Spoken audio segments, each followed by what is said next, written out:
As people have been asking me for the longest time about this, say, why did you leave EIC? Why did you? हमें जवाब दो, हमें जवाब चाहिए. Please tell us. Please tell us. We are entitled. We are your fans. We supported you more or less for a little while, and all that shit. So I'm going to tell you the story now. So and this is a little bit hard to tell you all of this stuff because it involves me talking about people who might be my friends. So here's what happened. I'll tell you individually about every single member of East India Comedy. Okay, what happened? I was finding weird things about all of them, which was not. I mean, it was not very pleasant. First one was Kunal Rao. Okay, right. I think a lot of you guys know that Kunal Rao is a comedian and also a chartered accountant. And so he was handling a lot of the books of East India Comedy for the longest time. And I know how much. I mean, at least a vague idea of how much Kunal was making, unless he had some side business. I don't know. And one day he shows up in a really big car. Okay, and I was like, what is this, man? It's like, I don't know if it is a... I know that it's whatever car I name right now, you guys are going to be like, yeah, that's a small car or whatever shit. I think it was a Ford Fusion or something like that. And I know it was way beyond his reach. Right? I know there's no way he's going to afford the EMI and all that kind of stuff. And so, I was like, is there something happening on the side? And then we started getting another chartered accountant in, and he was like, there's a little bit of discrepancy with regards to accounts. I was like, okay, that's pretty fucking crazy. So that was the first sort of indicator. The second was, I mean, slowly these kind of things started happening, which was really getting to me. One was, so you guys know Azim, right? Before he became a comedian, he was a writer. And he used to write all these columns and stuff like that for newspapers and magazines and all of that. And while Azim comes off as this really liberal and whatever kind of guy, I happened to read a few of his columns, and it was quite fun. Like there was, I mean, it's just, you know, those people who are like, "Bhai, India ko dictator chahiye, ye sab kharab hai," and all that shit. So he used to have those kind of columns, and then just like weird stuff about gender and whatever. So I was like, okay, this is making me very uncomfortable. Then there was Sahil. Sahil Shah never had a job before East India Comedy. His first job was at East India Comedy. So we were like, listen, you got to start from scratch, because the thing is that you've never worked anywhere before. So let's, for the first 6 months, let's just pretend you're the intern, just so you get a hang of everything. And Sahil is a very sweet guy, but he was very inefficient, right? Dude, like we just asked him for a cup of coffee, and I never ask people for coffee because I have legs, I can get them myself. But other people used to ask for coffee. I won't name who.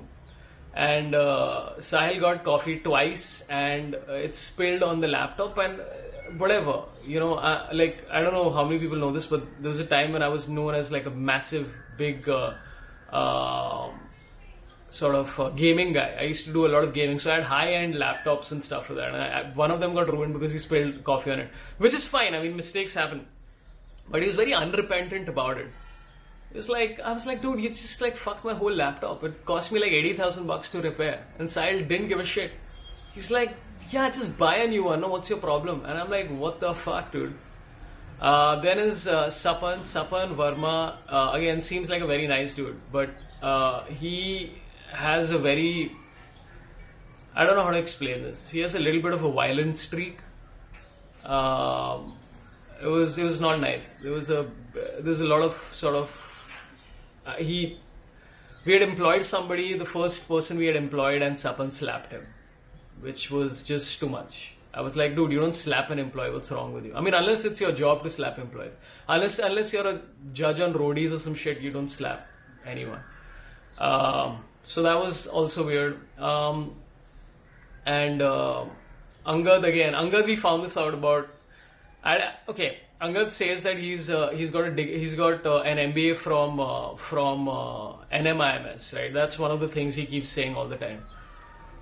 And we happen to do a lot of shows at NMIMS, and I met the dean at NMIMS once, and I was like, hey, so Angad is an ex-alumni. And she's like, what? I was like, yeah, isn't he an ex-alumni? She's like, no, he's not. I was like, yeah, that's what he's been saying for a really long time. And she's like, no, he's not. And then we found out that he's basically done a correspondence course in NMIMS, right? And he keeps saying, hey, Tapsi Pannu is like my sort of alumni friend or whatever the shit it is. And we found out that she's an actress, he's just paying us. That's crazy. And then the worst thing that happened was that Atul Khatri, Atul Khatri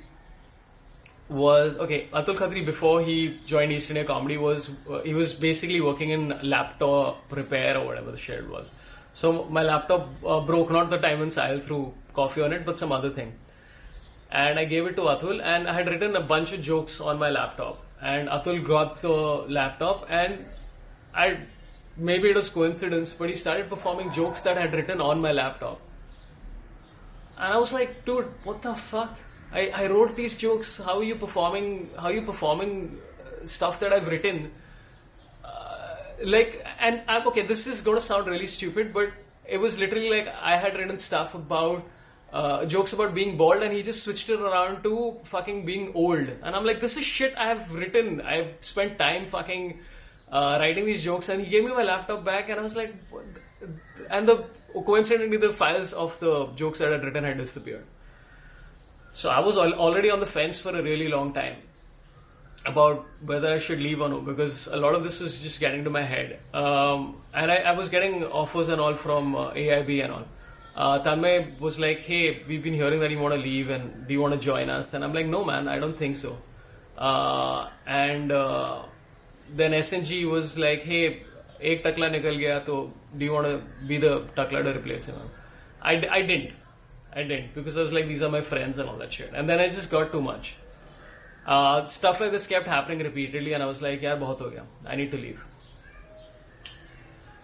And yeah, that's what happened.